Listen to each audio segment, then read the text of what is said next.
Еврото става официална валута в България. Представяме ви приложение, предназначено да ви помогне в преходния период. За да го използвате, напишете адреса в браузъра на вашето устройство, независимо дали е мобилен телефон, таблет или компютър. През януари ще може да се плаща и в лева, но ресто ще се връща само в евро. Пресмятане на ресто, след плащане в лева.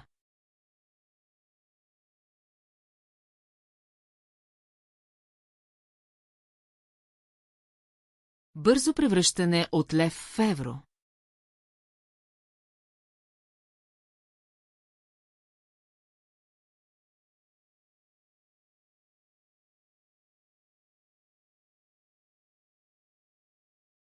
И от евро в лева.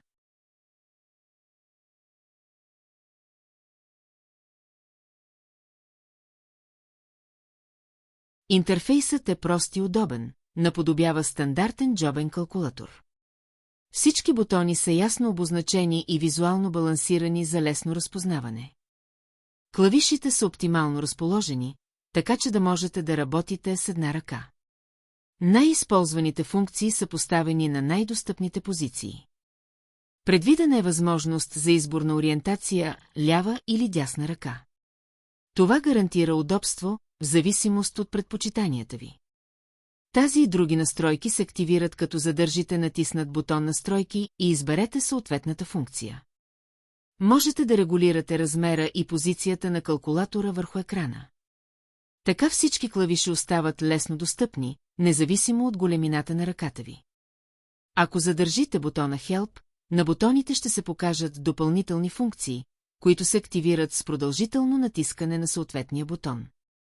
Всички тези функции са описани на помощната страница, която се извиква с натискане на Help.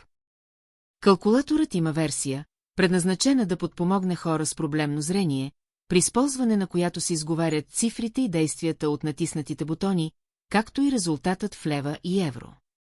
Пожелаваме ви приятна работа и се надяваме приложението да ви е от полза.